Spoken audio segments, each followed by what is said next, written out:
안녕하세요. DJ 현희입니다. 오늘의 사연 시작해 보겠습니다. 안녕하세요. 서울 사는 31 한유라예요. 주위를 보면 결혼한 친구 반, 안 한 친구 반이라 저도 막연히 언젠간 결혼해야지 생각했어요. 결혼은 다 때가 있는 법이라는 말 들어보셨나요? 하고 싶다고 되는 게 아니라 때가 되면 자연스럽게 환경이 만들어진다는 말 말이에요. 전 남자친구와 나이, 조건, 사랑까지 모든 게 완벽하다고 생각했는데 그게 다 꾸며진 이야기였다니 모든 상황이 정리된 지금도 생생한 꿈을 꾼 것 같아요. 전 사실 어릴 때부터 부족함 없이 자랐어요. 아버지는 무역과 관련된 중견기업을 운영하셨고 어머니는 골프웨어 고급 브랜드 매장을 몇 개 가지고 계셨거든요. 자주 성가하신 건 아니고 할아버지의 할아버지, 아니 그 윗때부터 대대로 금전적으로 풍족한 집안이었대요. 공부도 잘했던 전 구김살 없이 컸고 대학도 서울권 소재를 나와 안정적인 직장을 다니며 자연스럽게 비슷한 환경의 사람들과 어울렸죠. 해외여행을 떠나거나 신상이 나오면 백화점에 가는 일, 명품, 골프 이런 것들이 특별할 게 없는 저의 일상이라면 일상이었어요. 그러던 어느 날 삶의 변화가 찾아왔죠. 대부분 삶이 그렇듯 저 역시 다람쥐 쳇바퀴 굴러가듯 늘 똑같은 일상. 인맥에 뉴페이스가 등장했거든요. 그를 처음 만났던 건 어느 카페였어요. 사실 그날 카페를 정할 때도 평소와는 다른 선택을 했었어요. 늘 가던 강남의 호텔 라운지 대신 수진이가 추천한 홍대 근처의 작은 카페였거든요. 너는 맨날 가는 곳만 가더라. 여전히 그래? 장소 좀 바꿔. 홍대가 왜 젊음의 거리겠어. 분위기도 좋고 커피도 맛있어. 그리고 사람 구경하기도 재밌고. 늘 익숙한 것을 선호하던 저에게 그날따라 수진이의 말이 묘하게 끌렸던 것 같아요. 그날은 중학교 단짝인 수진이를 오랜만에 만나는 날이었거든요. 대학교 때만 해도 같은 동네에 사니 자주 만났는데 수진이 회사가 지방으로 이전하면서 자주 못 보게 되었어요. 수진이 역시 지방에서 자취하며 한동안 서울에 자주 올라오더니 서울 오는 시간에 다른 지역 여행 가는 게 더 좋다고 한동안 뜸했기 때문이에요. 요즘 사람들 다 어떻게 지내? 일상적인 인사로 시작된 대화는 금세 옛날 이야기로 흘러갔어요. 중학교 때 몰래 화장품 사서 나눠 발랐던 이야기, 고등학교 때 남자친구 때문에 싸웠던 이야기, 시간 가는 줄도 모르고 웃고 있었죠. 그런데 너 아직도 그 직장 다녀? 벌써 몇 년째야? 안정적이고 좋아. 너도 알잖아. 우리 집안 분위기상 모험을 좋아하지 않는 거. 그렇긴 하지. 근데 가끔은 지루하지 않아? 나는 이사 오면서 정말 많이 변했거든. 새로운 사람들도 만나고 전에는 상상도 못했던 일들도 해보고 가끔 삶에 변화를 주는 것도 괜찮아. 결혼하면 달라지려나? 상혁 선배다. 여긴 웬일이지? 누구 만나러 왔나? 누구? 방금 들어온 저 남자. 정장 바지에 흰 와이셔츠만 입은 사람. 내가 아는 사람이거든. 잠깐만 가서 깜짝 놀라게 해줘야겠다. 이야기를 나누던 수진이가 갑자기 반가운 표정을 짓자 저도 궁금해져서 고개를 들어 카운트를 보니 카페에 들어온 지 얼마 안 된 듯한 남자가 서 있었어요. 그런 그를 깜짝 놀라게 한다는 생각에 살금살금 가는 수진이 모습을 보고 있자니 웃음이 나더라고요.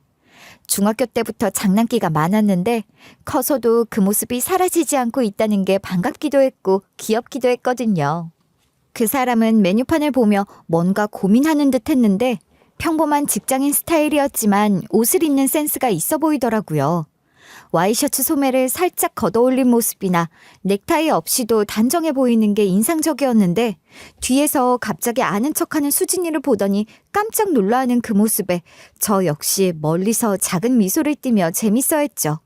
그리곤 다시 차를 마시려고 했지만 왠지 궁금해져서 다시 고개를 들어 카운터 쪽을 바라보게 되었어요. 이상하게도 그 사람에게서 눈을 떼기가 어려웠는데 특별히 잘생긴 건 아니었지만 뭔가 다른 사람들과는 다른 느낌이 있는 듯 평소 제 주변 남자들과는 확실히 다른 분위기였어요. 등을 돌리고 주문하려던 그 사람이 어느새 몸을 돌려 수진이 쪽을 바라보면서 저 역시 얼굴을 제대로 볼 수 있었어요. 그는 잘생긴 얼굴은 아니지만 환하게 웃는 모습이 사람을 기분 좋게 만들었고 단정하게 차려입은 옷은 그 사람을 더욱 빛나게 만드는 것 같았고요. 그런데 그 웃음이 정말 특별했는데 진짜 기쁜 사람의 웃음으로 사회생활을 하면서 보는 그런 의례적인 웃음이 아니라 정말 반가워서 웃는 그런 표정이 언제 마지막으로 그런 웃음을 봤나 싶을 정도로 인상적이었죠.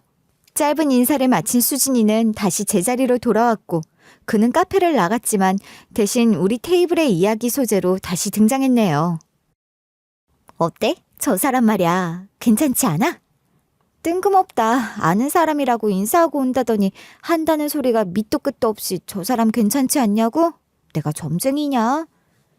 수진이의 갑작스러운 질문에 어이가 없어서 웃음이 나왔지만 솔직히 말하면 왠지 속마음을 들킨 것 같아 아닌 척하고 싶었어요. 하지만 제 머릿속엔 이미 그 환한 웃음이 자꾸만 머릿속에 맴돌고 있었고 그런 모습을 수진이 앞에 드러내고 싶진 않았던 거예요. 괜히 놀림감이 될 것 같았거든요. 아니 정말 괜찮은 사람이거든. 내가 대학 다닐 때 연합동아리에서 리더까지 했던 사람이야. 너랑 비슷한 점도 많고 해외 유학도 미국으로 다녀왔어. 집안도 괜찮고. 좋긴 뭘 좋아. 가족들은 자주 만나야 좋은 거지. 외롭겠네. 어머? 벌써 저 사람 걱정해 주는 거야? 그렇게 연이 이어지는 거야. 내가? 왜 알지도 못하는 사람을. 나이 차이도 딱 4살이고. 어때? 한번 만나볼래? 리더라는 말에 괜히 귀가 솔깃해지면서 아까 그 사람에게서 뭔가 내가 알던 사람들과는 다른 분위기를 느꼈던 게 그런 이유였을까 싶은 생각이 들더라고요. 그런데 나도 모르게 그 사람을 걱정하는 말을 했다니 속으로 뜨끔하면서 수진이를 바라봤는데 눈빛이 반짝이는 걸 보니 제대로 걸린 것 같았어요. 사실 마음 한구석에서는 조금 궁금하기도 하면서 4살 차이라는 것도 나쁘지 않게 들렸죠. 야, 그렇게 좋으면 네가 만나지 왜 나를 소개시켜준다고 해. 그렇게 조건 좋은 남자가 지금까지 혼자 있겠어? 나도 된다면 내가 만나고 싶을 정도야. 그런데 나한테는 딱 동생이라고 선을 긋더라고. 사실 내가 대학 때 살짝 좋아했었거든. 그리고 결혼도 안 했고 여자친구도 없어. 작년 말까지 나랑 같은 회사 다녔거든. 수진이의 고백에 조금 놀라는가 싶었는데 한편으로는 저도 모르게 안도감도 들더라고요. 적어도 그 사람이 나쁜 사람은 아니라는 뜻이라는 게 분명했던 건 수진이가 좋아할 정도면 분명 괜찮은 사람일 거고 같은 회사에서 일했다면 그 사람의 성격이나 인품도 어느 정도 검증된 셈이니까요. 그래?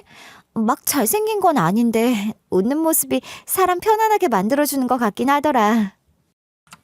결국 솔직한 마음이 튀어나왔네요. 아까부터 계속 생각나던 그 환한 웃음을 언급하지 않을 수가 없었어요. 정말로 그 웃음이 특별했거든요. 그치, 나도 깜짝 놀랐어. 대학 때도 그렇고 회사에서도 워낙 카리스마 있는 선배라 웃는 모습 못 봤거든. 그런데 환하게 웃는 얼굴도 있더라니까. 너한테 플러팅이라도 하려고 작정하고 웃었나? 뭐라고? 마음에 없는 것처럼 이야기하더니 마음에 있었네. 수진이 말을 들으니 더욱 궁금해지면서 평소엔 카리스마가 있는데 웃을 때는 그렇게 따뜻한 표정을 짓는다니 뭔가 반전 매력이 있는 사람 같았어요. 그런데 수진이가 마지막에 한 말이 조금 신경 쓰이면서 정말 저를 의식해서 그렇게 웃었을까 싶은 의문이 머릿속을 계속 떠나지 않았죠. 그렇게 한참 이야기를 주고받다 보니 수진이와 헤어질 쯤엔 결국 제 핸드폰엔 그 사람 이름과 핸드폰 번호가 저장되어 있더라고요. 이름은 지상혁, 나이는 33살. 저장된 핸드폰 이름을 한참 들여다보며 내 연락처도 수진이가 알려준다고 했는데 받아쓰려나? 언제 연락이 올까? 내가 먼저 연락해볼까?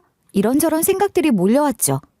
그렇게 다음 날 점심 식사 한번 하자는 그의 문자를 받고 갑자기 설레임이 느껴지며 잊었던 연애세포가 깨어나는 느낌이었어요. 대부분 사람들이 그렇듯 문자를 주고받으며 신상 정보를 우선 알게 될 줄 알았는데 간단한 인사 다음으로 얼굴 보면서 이야기하자는 소리를 하더라고요. 무언가 되게 저돌적이라는 생각이 들면서 인연은 이렇게도 찾아오나 싶은 두근거림이 느껴지면서 늘 같았던 일상에 새로운 바람이 불기 시작했던 거예요. 그게 제 인생 전체를 송두리째 뒤흔들지 그때는 감히 상상도 하지 못했던 채 그렇게 받은 첫 데이트 제안에 설레는 마음으로 나갔죠.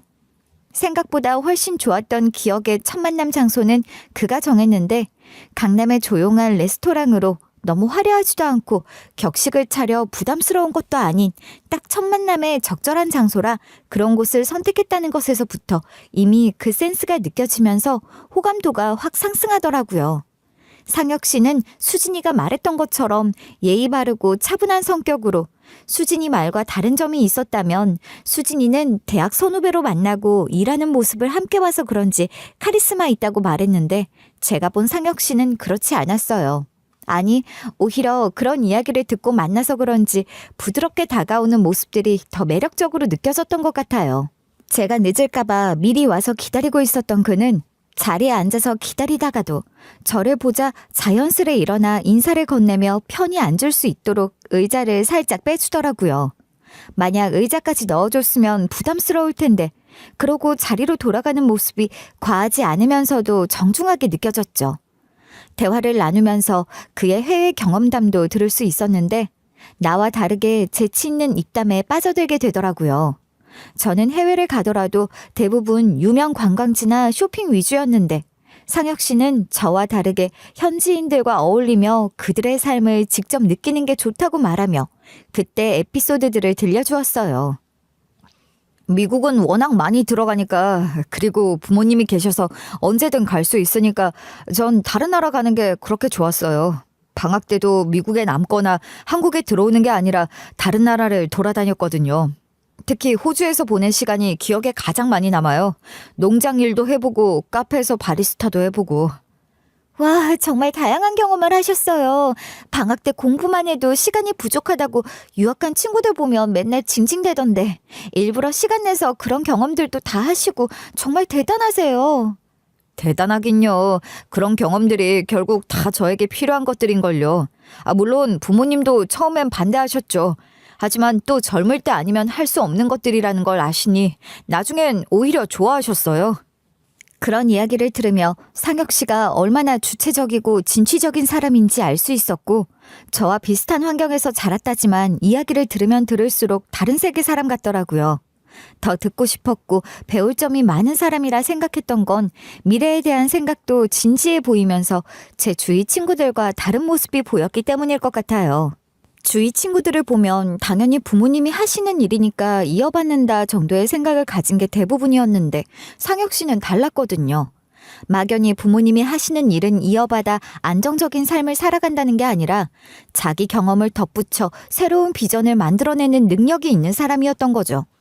그 후로 만남을 거듭할수록 지금까지 만났던 사람과 상혁 씨는 정말 다른 모습들이 눈에 띄었는데 넘치지도 않았지만 그렇다고 단 한 군데도 모자란 구석이 없었고 오히려 절제된 매력으로 느껴지는 그런 면이 너무나 좋았어요.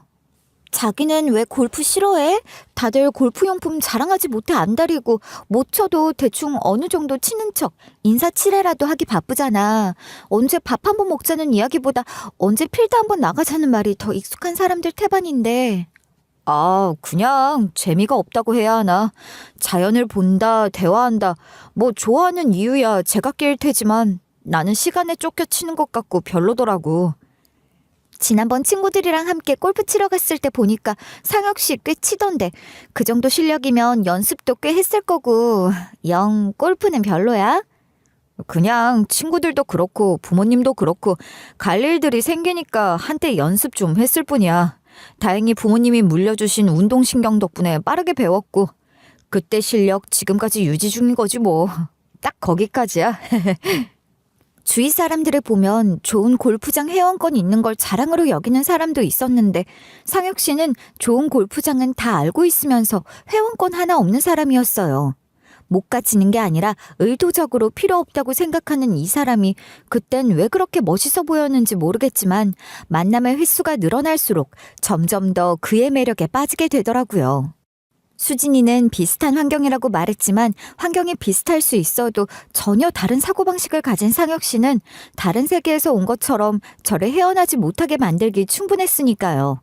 그러다 보니 어느새 우리 둘은 함께 있는 미래를 그려보기 시작하면서 그렇게 6개월 정도 만나다가 엄마에게 처음 상혁 씨를 소개시켰을 때 너무나도 자랑스러웠어요. 그동안 제가 만났던 남자들은 엄마가 별로 좋은 반응을 보이지 않으셨는데 이번엔 다를 거라는 확신이 있었기 때문이에요. 엄마, 이번엔 정말 괜찮은 사람 만났어. 지금까지 만났던 사람과 달라. 아마 엄마가 보면 깜짝 놀랄걸? 그렇게 첫 만남에 엄마는 표정이 밝아지면서 마음에 들어 하셨어요. 어머, 어디서 이런 진국인 사람을 만난 거니? 정말 지금까지 네가 만났던 사람과 다르다 달라. 상혁 씨도 정말 완벽했어요. 엄마께 인사드릴 때 정중했고 저에게 말하듯 차분하게 말하는 모습이며 지금까지 살아왔던 이야기 등 제가 빠져든 것처럼 엄마도 빠져들기 충분했죠. 집안도 좋고 성격도 좋고 외모도 그만하면 준수하고 어디서 이런 보석을 만난 거야?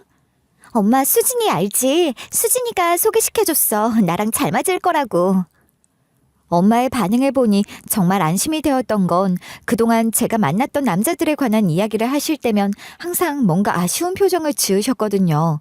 하지만 이번에는 진짜 만족스러워 하시는 게 눈에 보였어요. 어머, 회사 때문에 지방 내려가서 한동안 안 보인다 했더니 언제 또 만나서 이렇게 좋은 인연을 소개시켜줬대? 잘 되면 이쁜 가방 하나 해줘야겠다. 아니다, 정장도 한번 해줘야 하나? 엄마는 오늘 처음 봤는데 벌써 나 시집 보낼 생각해? 엄마의 성급한 반응에 웃음이 나왔지만 한편으로는 정말 기쁘면서 엄마가 이렇게 좋아해 주시니까 더욱 확신이 서더라고요. 얘는 누가 그렇대. 너는 너고 수진이한테 고마운 건 고마운 거지. 상혁이도 마음에 들고 수진이한테도 고마운데 네가 결혼한다고 생각하니까 엄마 벌써부터 서운해지려고 해. 뭐가 서운해. 결혼하면 남이야? 호적파? 그런 것도 아닌데 서운할 게 뭐 있어. 오히려 가족이 늘고 좋은 거지. 엄마의 마음을 이해할 수 있었던 건 저 역시 엄마와 떨어져 지내는 게 싫었기 때문이지만 동시에 상혁 씨와의 미래도 그려보고 싶었기에 기분이 참 묘하더라고요. 그래, 그런 거 엄마도 아는데 엄마는 우리 딸이랑 좀 더 시간을 보내고 싶어. 아무래도 결혼하면 시댁 일도 신경 써야 하고 자식 낳으면 자식한테도 신경 써야 하니까 엄마랑 만날 시간이 줄어들 수밖에 없잖아. 엄마의 솔직한 마음을 듣고 나니 마음이 복잡해지면서 저를 이렇게 아껴주시는 엄마가 고맙기도 했고 다른 한편으로는 상혁 씨와의 관계가 더욱 진전되기를 바라는 마음도 들었죠. 하지만 엄마가 상혁 씨를 좋게 봐주신다는 것만으로도 충분히 기뻤어요. 앞으로 어떻게 될지 모르겠지만 적어도 엄마의 반대는 없을 것 같다는 안도감이 들었어요. 엄마는 그런 아쉬움을 보이며 제가 어릴 때 바쁘게 일하시면서 저를 소홀히 했던 게 늘 아쉬웠다고 말씀하셨는데 무슨 마음인지 알 것 같아서 더 긴 말은 하지 않았어요. 저 역시도 결혼에 대한 막연한 생각만 있었을 뿐 상혁 씨와 구체적으로 이야기를 주고받은 것도 아니었고 막연하게 결혼한다면 이 사람이랑 하겠구나 싶은 그런 생각이었을 뿐이었으니까요. 그런데 생각과 현실은 다르다더니 정말 그런 듯 생각보다 결혼에 대한 현실적인 이야기가 빠르게 나오게 되었는데 어느 날 상혁 씨가 대화 중 전에 없던 한숨을 깊게 내쉬더라고요. 왜 그래? 무슨 일 있어? 웬 한숨이야. 무슨 큰 고민이라도 있는 사람처럼. 미안, 내가 그랬어. 사실은 아버지가 사업체 작은 거 하나를 맡기신다는데 현실적으로 힘들 것 같아서 어떻게 해야 하나 요즘 방법을 찾고 있거든. 왜? 물려받는데 법적 문제가 있어서? 아니면 혹시 자기 미국으로 가야 하는 거야? 그런 게 아니고 자금적인 문제 때문에 아무래도 대출을 좀 받아야 할 것 같은데 나 혼자는 한계가 있어서. 한계? 투자금 같은 게 필요하다는 거야? 아니, 작은 사업체라 지금 투자금이 필요한 건 아니야. 그건 내가 물려받아서 확장할 때 필요할지 모르지만 이것저것 손댈 게 좀 있는 것 같은데 은행에 물어보니까 가정이 있어야 여러모로 대출받는 것도 유리할 거라고 그런 말을 해서. 그 말을 듣는 순간 제 마음이 복잡해지면서 기쁘기도 했지만 한편으로는 조금 섭섭하기도 했는데 사랑해서 결혼하자는 소리가 아니라 사업 때문에 상황에 떠밀려 결혼하자는 건가 하는 생각이 문득 들더라고요. 저도 모르게 표정에 드러났는지 상혁 씨가 제 표정을 보더니 급하게 말을 이어갔어요. 오해하지 마. 그래서 결혼하자는 거 아니야. 그냥 그래서 고민이 많다는 거야. 아버지한테 사업 물려받는 거랑 내 결혼은 별개라고 생각해. 상황에 끌려 선택하는 게 아니라 우리 둘이 마음이 움직여서 함께 내린 결정이었으면 하거든. 그건 또 다른 우리 인생이 걸린 문제니까. 그의 진심 어린 말을 들으니 마음이 놓였던 건 사실 저 역시 상혁 씨와 결혼도 생각했었기에 크게 달라질 게 없다는 생각도 했기 때문이었던 것 같아요. 그렇게 말해줘서 고마워. 안 그랬으면 솔직히 좀 서운했을 거야. 그런데 자기, 나 아니면 결혼할 사람 있어? 어? 아니, 그렇잖아. 상황이 물론 그런 건 맞는데 나는 자기랑 결혼 생각도 가끔 해보는데 아주 가끔이지만 말이야. 살짝 진심을 내비치자 상혁 씨도 자신의 속마음을 이야기해 주더라고요. 솔직히 자신이 결혼한다면 그게 언제든 저와 하고 싶다고요. 그런데 상황이 상황이다 보니 자칫 오해로 들릴 것 같아서 말하지 못했는데 먼저 이야기해줘서 고맙다며 제 손을 잡는데 정말 이 사람 아니면 안 되겠다는 생각이었어요. 진솔한 사람, 조바심 내지 않고 기다려주는 사람, 내 의견을 존중해주는 사람으로 이 사람이라면 같은 미래를 그려도 괜찮겠다는 확신이 그날 들었던 거죠. 그런데 결혼이나 결혼식에 관해선 생각보다 상황이 관대하지 못했는데 코로나 이후 없어진 식당이 많아 규모 있는 식장은 많이 기다려야 한다더라고요. 상혁 씨 친인척들과 지인들을 생각하면 줄이고 줄인다고 하더라도 규모 있는 곳에서 해야 한다고 했고 저희 쪽 역시 하객 수가 적은 편은 아니었기에 몇 군데 전화해서 물었더니 빨라도 9개월 이상 기다려야 한다고 했죠. 한동안 그래서 해결책을 찾으러 상혁 씨와 만날 때마다 결혼과 결혼식에 대한 이야기를 주고받았으며 상혁 씨가 안정적으로 사업도 물려받고 우리의 신혼생활도 생각하며 단꿈에 젖었던 시기였네요. 그런데 현실적으로 식을 올리고 대출을 받아 사업을 물려받기까진 시간이 너무 오래 소요된다며 빨리 마무리하려면 적어도 석 달 안에 마무리 짓고 싶어 한다고 상혁 씨가 부모님의 입장을 전달해줬어요. 아무래도 안 되겠어. 아버지가 다른 것들도 엮여서 빨리 정리하고 싶어 하시거든. 내가 안 되면 미국에 있는 동생이 들어오게 될 것 같아. 그렇게 빨리 정리해야 한대? 상혁 씨의 갑작스러운 말에 당황스러웠어요. 그동안 사업 승계 문제로 고민이 많다는 건 알고 있었지만 이렇게 급박하게 돌아갈 줄은 몰랐거든요. 자세히 말하긴 그런데 주주들도 엮여서 상황이 좀 그런가 봐. 별 수 없지 뭐. 그래도 나와 같이 고민해주고 애써줘서 고마워. 아무것도 안 하고 그런 소리 들었으면 좀 억울할 뻔했는데 그래도 내 나름대로 노력했으니 아쉽지 않아. 끝날 때까지 끝난 게 아니라는 말 몰라? 왜 벌써 포기해? 다른 방법이 있을 수도 있잖아. 다른 방법이 어디 있어. 지난 3주간 우리 서울에 웬만한 식장 다 전화해봤잖아. 자기 마음 충분히 알아. 고마워. 그의 체념하는 모습을 보니 그동안 얼마나 많은 노력을 해왔는지 알고 있었기에 제 마음이 아파오면서 포기하기엔 너무 이른 것 같다는 생각이었죠.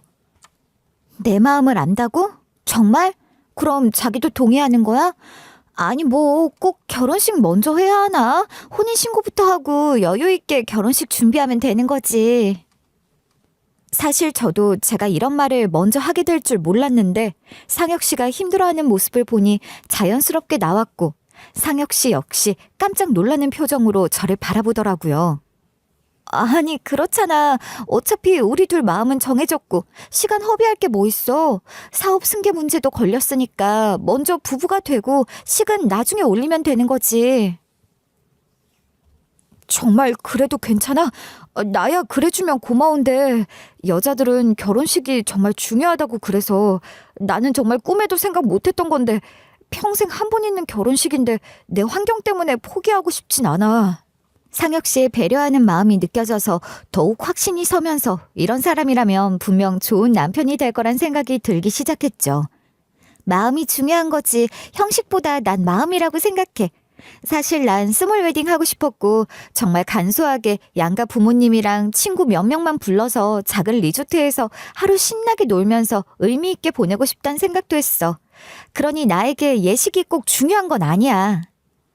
정말 감동받은 듯 반짝이는 상혁 씨의 눈빛을 뒤로하고 저 역시 제 마음을 다독이면서 이렇게 하면 모든 문제가 해결될 거라고 생각했는데 사실 제가 그런 제안을 한 데는 또 다른 이유가 있었어요.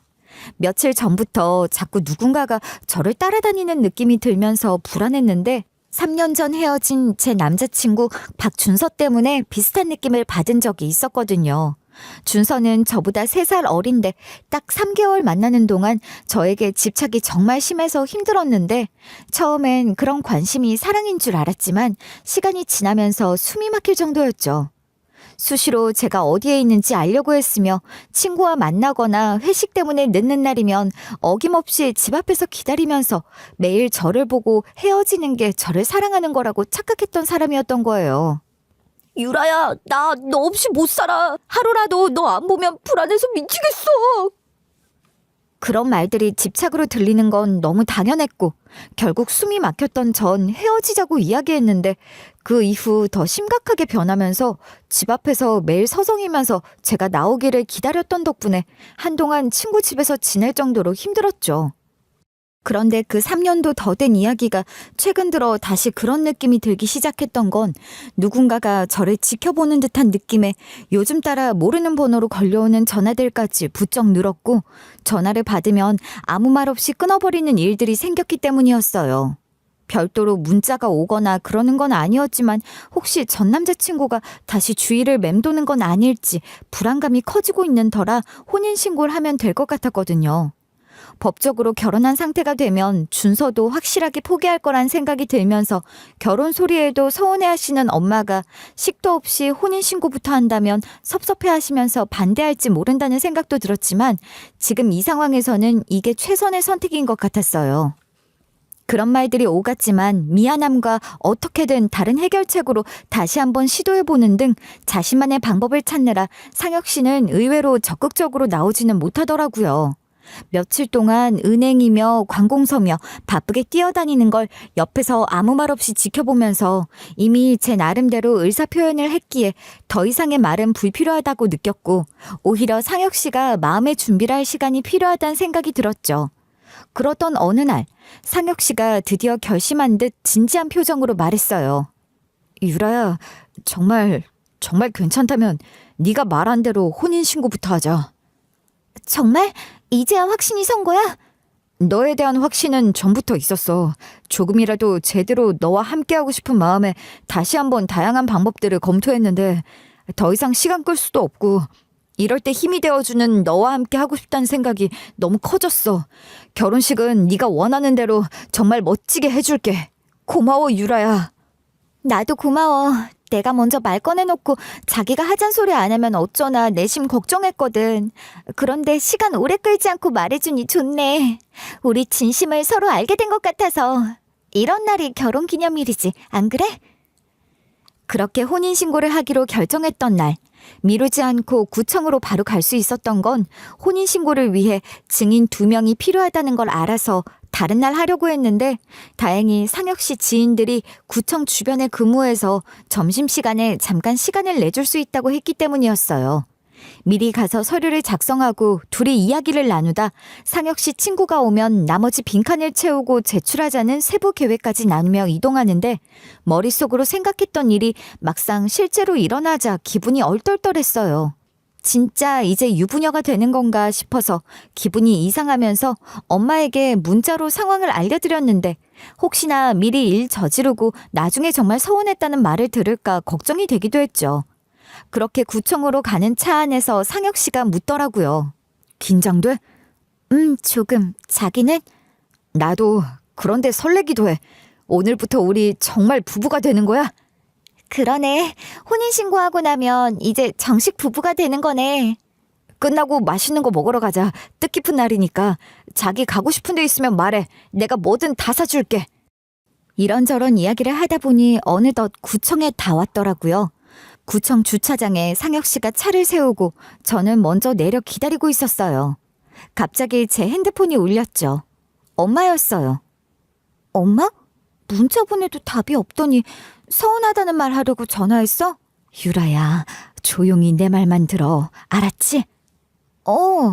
엄마, 왜 그래 목소리가? 무슨 일 있어? 그놈 미친놈이야. 당장 자연스럽게 그곳을 빠져나와. 갑자기 무슨 소리야? 그때 상혁 씨가 차를 주차하고 제 쪽으로 걸어오고 있었어요. 저는 머릿속이 복잡해지면서 이 상황을 어떻게 해야 하는지 감이 잡히지 않았죠. 전화기는 여전히 든 채였고 엄마는 상혁 씨를 이상한 사람이라고 말하고 있었어요. 그리고 상혁 씨는 점점 저와의 거리를 좁히고 있었고요. 엄마가 뒷문에서 기다릴게. 화장실 간다고 하든 어쩌든 그놈한테 들키지 말고 조용히 너만 빠져나와. 그 말만 남긴 채 전화는 끊어졌죠. 순간 머릿속이 멍해졌지만 엄마의 말을 들으면 행동이 자연스러워야 할 것 같았어요. 하지만 이미 제 표정에 드러나 있었기에 상혁 씨가 무슨 일인지 걱정스레 묻더군요. 왜 그래? 얼굴이 하얘졌어. 어디 좀 앉을까? 아니야. 잘못 걸린 전화인데 다짜고짜 욕하고 끊어서 당황했어. 뭐? 요즘 별 미친놈 다 있다더니 전화기 줘봐. 번호 찍혔을 거 아니야. 내가 신고하던지 다시 걸어서 똑같이 해주던지 할게. 아니야. 뭐 그렇게까지 해. 그냥 다시 또 오면 안 받으면 되는 거지. 우리 오늘 좋은 날인데 괜히 이딴 것 때문에 기분 상하고 싶지 않아. 그냥 들어가자. 진짜 괜찮겠어? 걱정스러운 표정으로 묻는 상혁 씨의 팔짱을 자연스럽게 끼며 구청으로 몸을 옮겼어요. 그런 저의 모습에 상혁 씨는 대수롭지 않게 넘어갔지만 저는 여전히 혼란스러웠죠. 엄마 목소리에 담긴 절박함이 단순한 장난 전화 같지 않았거든요. 엄마 목소리에 보이스피싱? 그런 생각을 해보기도 했지만 구청 뒷문으로 나오라는 건 나가면 뻔히 알게 될 터라 그런 건 아닌 것 같았어요. 그러면 대체 왜? 꼬리에 꼬리를 문 의문들이 머릿속을 어지럽히고 있었지만 어느새 발은 민원실 앞까지 와 있었죠. 서류를 받아들고 의자에 앉았는데 손이 떨려서 글씨가 제대로 써지지 않았어요. 괜찮아? 많이 긴장한 것 같은데 뭐 마실 거라도 사다 줄까? 나 화장실 좀 다녀와야 할 것 같아. 구청에 도착해서도 긴장이 풀리지 않았고 오히려 더 심해지는 것 같았는데 다행히 상혁 씨도 제 상태를 걱정하는 눈치였어요. 제가 화장실에 가고 싶다고 하자 상혁 씨는 생각했던 거랑 다를 수 있다며 이해한다고 말하면서 시간이 많으니 서두르지 않아도 된다고 위로해 주었죠. 그리고 입구에 있는 카페에서 시원한 커피를 사다 주겠다고 말했지만 저는 오히려 카페로 가는 게 음악도 틀어져 있고 긴장 풀기엔 더 나을 것 같다고 말하며 제가 갈 테니 먼저가 기다리라고 했어요. 그렇게 말하고 화장실로 가는 척 복도를 따라 걸으며 마음속으로는 엄마가 장난치는 거라고 농담으로 그런 말을 했을 거라고 생각하면서도 걱정이 되어 심장이 두근거리더라고요. 발걸음은 자연스럽게 뒷문 쪽으로 향하지만 혹시나 저를 걱정하는 마음에 카페로 향하지 않고 상혁 씨가 저를 지켜보면 어쩌나 싶은 걱정도 들어서 살짝 고개를 돌려봤는데 다행히 상혁 씨 모습은 보이지 않았어요. 긴장된 마음에 뒷문을 열고 밖으로 나오는 순간 멀리서 엄마가 손을 흔드는 게 보였고 엄마 옆에 누군가 서 있는 모습도 어렴풋이 보였죠. 달려가면서 엄마 옆에 있는 사람의 얼굴을 확인하는 순간 저는 그대로 주저앉고 말았어요. 상혁 씨였거든요. 엄마, 이 사람... 하지만 다시 본 모습은 상혁 씨가 아니라 상혁 씨 같은 사람이었죠. 좀 전에 구청 안에서 저와 함께 혼인신고서를 작성하던 그 사람은 편한 캐주얼 차림이었는데 지금 제 눈앞에 있는 사람은 정장 차림이었거든요. 그리고 뭔가 달랐어요. 키가 조금 더 크고 좀 더 말라 보이는 체격이었으니까요. 유라야, 놀랐지? 엄마도 사실을 알았을 때 정말 까무러치는 줄 알았어. 엄마, 분명 나 조금 전까지 상혁 씨랑... 그 사람은 진짜가 아니야. 가짜지. 진짜는 바로 여기 있는 이분이셔. 뭐라고? 진짜는 뭐고 가짜는 뭐야? 대체 무슨 일이 벌어진 거야? 안녕하세요. 인사가 늦었습니다. 제가 바로 지상혁입니다. 잠깐만요. 둘이서 무슨 소리를 하시는지 모르겠어요. 진짜 지상혁 씨? 그럼 지금까지 제가 만났던 사람이 가짜 지상혁이라는 말인 거예요? 유라야, 일단 여기서 벗어나자. 여기 있다가 괜히 들키기라도 하면 자세한 건 가면서 이야기하자. 일단 타. 엄마가 급하게 말하며 저를 차 안으로 데려갔어요. 저는 여전히 혼란스러웠죠. 구청 안 카페에서 저를 기다리고 있을 상혁 씨가 생각났어요. 지금 엄마 말대로라면 가짜 상혁 씨겠지만요. 이동하는 차 안에서 진짜 상혁 씨가 차근차근 설명해주는 이야기를 들으며 저는 점점 더 혼란에 빠졌어요. 사실 전 1년 전 교통사고로 혼수 상태에 빠져 있었습니다. 다른 신체를 다친 건 아닌데 병원에서도 이유를 찾을 수 없다고 했죠. 그러다가 얼마 전 기적처럼 의식을 되찾았는데 저도 모르는 사이에 이런 일들이 벌어졌던 겁니다. 이런 일이라뇨? 그동안 연락 못했던 지인들과 연락을 주고받았는데 대부분 연애 잘 되냐며 소식 들었다고 말하고 있었어요. 저는 이제 막 깨어났는데 말이에요. 얼마나 황당했겠어요. 세상에 사칭하는 사람이 있는 줄 꿈에도 몰랐으니. 네, 맞아요. 처음엔 정말 무슨 말을 하는지 이해가 안 되더라고요. 그래서 몇몇 지인들을 만났는데 정말 말도 안 되는 일이 벌어지고 있었던 거죠. 누군가가 제 이름으로 활동하고 연애까지 하고 있었다니. 결국 전 그게 누구인지 궁금해 사설 탐정까지 고용했었네요. 그 말을 듣는 순간 무언가 번개처럼 스쳐 지나갔어요. 그럼 혹시 최근에 저를 미행했던 사람이 그럼 설마... 네, 사설 탐정이었어요. 죄송해요. 눈치채고 계셨어요? 워낙 티 안 나게 잘하시는 분이라고 소개받고 의뢰했던 건데 미리 알고 계실 줄은 몰랐네요. 헤어졌던 전 남자친구 스토킹이 아니라는 걸 아는 순간 안도의 한숨이 나오면서도 안심할 수 없는 이 상황이 웃기더라고요. 결국 제가 사랑하고 만난 사람이 가짜라는 건 너무 분명한 사실 같았으니까요. 조사한 결과 저와 비슷하게 생긴 사람이 제가 누워있는 사이 제 이름으로 행동하고 다녔다는 걸 알게 된 거예요. 그리고 혼인신고까지 앞두고 있다는 소리를 듣고 더 이상은 지켜만은 볼 수 없다는 생각에 직접 제가 나서게 되었죠. 그럼 그 가짜라는 사람은 원래 무슨 일을 하는 사람인지도 아세요? 정말 믿을 수 없는 일이 벌어졌다는 게 현실감 없이 다가오며 지금까지 만났던 상혁 씨가 가짜였다니 꿈을 꾸는 것 같더라고요. 네, 간병 업무를 하던 사람이래요. 혼수 상태로 병원에 있으니 드나들며 제 정보를 가져가기 수월했을 거라더군요. 제 지인들이 착각할 정도로 닮았으니 모르는 사람들에겐 더 쉬웠겠죠. 처음부터 나쁜 생각을 하는 사람이 어디 있겠어. 처음엔 그저 호기심이었겠지. 하지만 욕심이 과했어. 아무리 탐났어도 다른 사람인 척 사람의 탈을 쓰고 어떻게 그런 나쁜 짓을.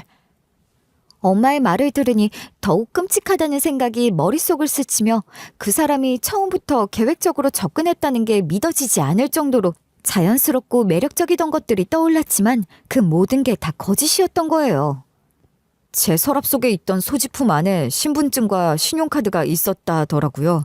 사고 직후 경찰이 제 소지품을 챙겼던 건데 가족들이 다 해외에 있으니 연락이 닿지 않았던 거죠. 어떻게 그런 일이... 정말... 상혁 씨, 그러니까 지금까지 내가 만났던 상혁 씨가 그렇게 가짜 행세를 했다는 거죠? 너는 다 듣고 이렇게 눈앞에서 진짜를 보고도 못 믿겠다는 거야? 나도 처음엔 믿기 어려웠으니까 워낙 반듯하고 매너가 좋았어야지.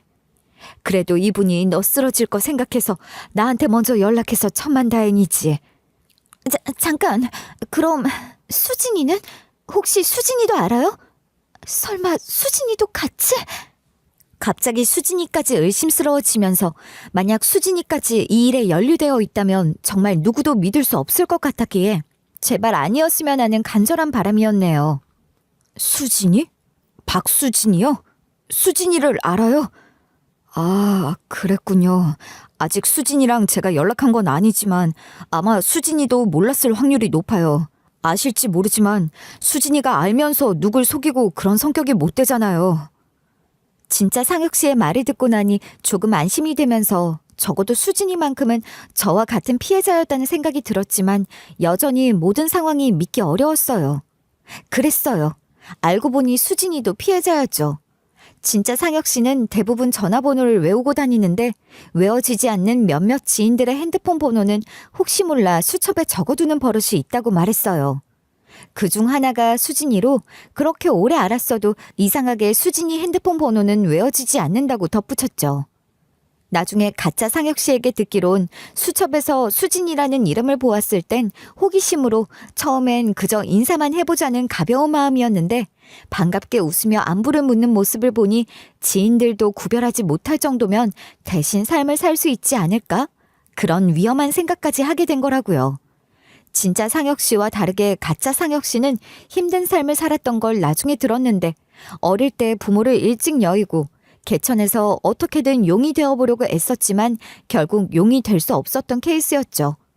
호주로 없는 돈에 유학 갔던 것도 삶을 다르게 바꾸고 싶어서였다고 했지만 꿈과 다르게 거기서도 생계를 위해 일을 해야 했고 다행인지 불행인지 영어 실력만 늘어난 덕분에 진짜 상혁 씨의 삶을 사는 건 어렵지 않았다고 했죠. 유학생, 영어를 유창하게 하는 진짜 상혁 씨를 대체할 수 있는 영어 실력이 그때 생긴 거라며 멋쩍게 웃던 가짜 그의 모습이 떠오르네요. 이 사실을 알았을 때 마지막으로 한 번은 만나보고 싶었거든요. 담담하게 자신의 살았던 이야기를 하는 가짜 상혁 씨를 보니 마음이 복잡해졌죠. 용서한다거나 불쌍한 연민이 들었던 건 아니었지만 가지지 못한 것에 대한 욕심이 날 수 있겠구나 싶었던 거예요. 환경이 만들어낸 괴물이라는 영화 속 표현처럼 이 사람도 피해자일까 싶은 생각이 머릿속을 복잡하게 만들면서 진솔하게 먼저 고백했다면 그땐 결과가 달랐을까 싶었지만 이미 돌이킬 수 없었어요. 유치장에서 법적 처분을 기다리는 사기꾼 상혁 씨와 피해자가 되어버린 저였으니까요. 마지막 그를 만나면서 그간 기억들이 머릿속을 스쳐 지나갔어요. 고급 레스토랑에서 어딘지 모르게 어리숙했던 식사 예절도 명품 이야기에 잘 모른다며 어색하게 웃던 표정도 다 이유가 있었던 거죠. 미국 대학을 나왔다는 말도 사실 워킹 홀리데이로 호주 유학을 다녀온 경험일 뿐 미국 이야기를 하면 어떻게든 호주 경험을 살려 말했던 것도 다 그런 이유였던 거예요. 온갖 아르바이트로 생계 유지를 했던 그 시간 내게 한 번도 솔직하게 말해주지 않았다는 것도 모두 그 사람과 나의 진짜 사이를 말해주고 있었죠. 결국 그도 저도 보고 싶은 것만 보고 믿고 싶은 것만 믿었던 거예요. 저도 수진이도 우리 모두 그랬던 거죠. 모든 진실이 밝혀진 후 가장 먼저 해야 할 일은 수진이에게 연락하는 것이었어요. 아무것도 모른 채 이용당한 수진이에게 사과를 받을 생각은 없었지만 그래도 상황 설명은 해줘야 할 것 같았거든요. 수진이와 만나서 모든 이야기를 했을 때 수진이의 반응은 예상했던 그대로였죠. 정말 미안해. 난 그런 줄 꿈에도 모르고 이 여자에게 관심 없던 선배가 집안 괜찮고 성격 괜찮은 사람 원한다길래 네가 떠올랐던 건데. 됐어. 네가 알았다면 그런 일에 동참하지 않았을 거라는 거 나도 알아. 진짜 상혁 씨도 그렇게 말하더라. 정말 미안해. 잠깐 우리 회사에서도 일했는데 나 진짜 왜 몰랐지? 아무리 다른 부서라도 내가 진짜 입이 10개라도 할 말이 없다. 그때 수진이의 표정을 보니 정말 자책하고 있는 게 보이면서 평소 밝고 긍정적인 수진이가 그렇게 풀 죽어 있는 모습을 보니 오히려 제가 위로해주고 싶었거든요. 너도 속은 거잖아. 나한테 미안해할 거 없어. 우리 모두 벼랑 끝에서 목숨을 건졌으니 다행이지 뭐. 그러니 앞으로 돌다리도 좀 두드려봐. 응? 그렇게 모든 사람이 다 좋을 거라고 생각하지 말고. 알았어. 이제 꺼진 불도 다시 보잔 심산으로 조심하고 또 조심할게. 그렇게 하늘이 도와 혼인신고를 하기 전에 진짜 그로 모든 사건의 전말을 알게 되었고 엄마는 놀란 가슴을 쓸어내리면서도 혹시나 제 마음이 다치진 않았을까 저를 걱정하셨어요. 유라야, 괜찮아? 엄마가 봐도 정말 좋은 사람 같았는데 이런 일이 있을 줄 누가 알았겠어. 괜찮아요, 엄마. 오히려 혼인신고 전에 알게 돼서 다행이에요. 그래도 마음이 아프겠다. 그 사람과 함께 있던 시간들이 모두 거짓이었다는 게. 정말 그랬어요. 6개월 동안 함께했던 모든 순간들이 한순간에 거짓이 되어버렸지만 이상하게도 분노보다는 허탈감이 더 컸고 더 웃겼던 건 가짜 그가 나중에 법정에서 상황이 거짓이었을지언정 저를 만나고 사랑했던 그 순간들은 모두 진심이었다는 궤변을 늘어놓았다는 점이죠. 변호사를 통해 전해들은 그의 말을 듣고 있자니 정말 기가 막혔는데 처음부터 끝까지 거짓으로 시작된 관계에서 사랑이 무슨 의미가 있다는 건지 이해할 수 없었는데 아이러니한 건 어찌 보면 피해자인 진짜 상혁 씨가 그와는 정반대로 진심으로 제게 사과했다는 거예요. 정말 죄송합니다. 제가 모르는 사이에 이런 일이 벌어져서 유라 씨에게 큰 피해를 입혔네요. 아니에요. 상혁 씨가 잘못하신 건 없잖아요. 그래도 제 신분이 이용돼서 이런 일이 생긴 거니까요. 그의 진실한 모습이 가짜 그의 모습과 겹쳐지며 제 마음을 씁쓸하게 했던 건 신기할 정도로 닮은 두 사람이 각기 다른 말을 하고 있었기 때문이겠죠. 이제는 전 남자친구가 된 그 인간은 법적 처분을 기다리는 중이고 공문서 위조, 사기죄, 개인정보보호법 위반 등의 혐의로 관련 증거가 충분해서 기소되어 재판이 진행되었는데 1년 이상의 징역이 확정될 거라고 변호사가 말했어요. 재판 과정에서 알게 된 사실들이 더 충격적이었는데 저뿐만 아니라 이전에도 비슷한 방식으로 몇 명의 여성들을 속인 전력이 있었다는 거였어요. 다행히 저처럼 혼인신고까지 가진 않았지만 그래도 몇 달씩 교제하며 금전적 피해를 입힌 사례들도 있었고 그 이야기를 들으니 정말 소름이 돋더라고요. 제가 처음이 아니었다는 것도 충격이었지만 만약 진짜 상혁 씨가 나타나지 않았다면 어떻게 되었을까 하는 생각에 아찔했거든요. 그 사건 이후 저는 사람 보는 눈이 정말 달라지며 겉으로 드러나는 조건들인 학벌, 집안, 외모 같은 것들보다 진솔한 마음, 진정성을 더 중요하게 생각하게 되었네요. 누군가 저에게 자신의 이야기를 할 때 그 말에서 느껴지는 믿고 싶은 부분이 아닌 사실 그 자체를 보려고 애쓰고 있고 작은 모순이나 어색한 부분들도 그냥 넘어가지 않고 한 번 더 생각해보게 되었어요. 그리고 급하게 결정하고 선택하는 건 늘 조심해야 한다는 걸 뼈저리게 깨달았죠. 혼인신고를 서두른 것도 결국 제가 전 남자친구의 스토킹에 대한 불안감 때문이었는데 그때 조금 더 차근차근 생각했더라면 다른 해결책도 있지 않았을까 싶거든요. 진짜 상혁 씨는 이것도 인연이라고 말하지만 솔직히 자꾸 가짜 그게 겹쳐 보이니까 저도 제 마음을 잘 모르겠어요. 물론 자세히 보면 두 사람이 정말 다르게 말하는 톤도 다르고 사람을 대하는 태도도 다르며 무엇보다 진짜 상혁 씨에게서는 가식적인 면을 찾아볼 수 없고 인품도 훨씬 뛰어나지만 진짜라는 걸 알고 있어도 이걸 인연이라고 할 수 있을까 싶은 의문이 계속 머릿속을 떠나지 않거든요. 엄마는 똥 차가면 벤츠 온다는 속담을 자꾸 들먹이며 진짜 상혁 씨가 저의 진짜 벤츠일지도 모른다고 농담 반 진담 반으로 말씀하시지만 지금은 제 자신을 돌아보는 시간이 필요할 것 같아요. 그리고 언젠가 정말 진실한 사람을 만나게 되면 그때는 서두르지 않고 차근차근 알아가면서 진짜 사랑을 하고 싶다는 게 제 바람으로 이번 일을 통해 제가 얻은 가장 소중한 깨달음이 아닐까 해요.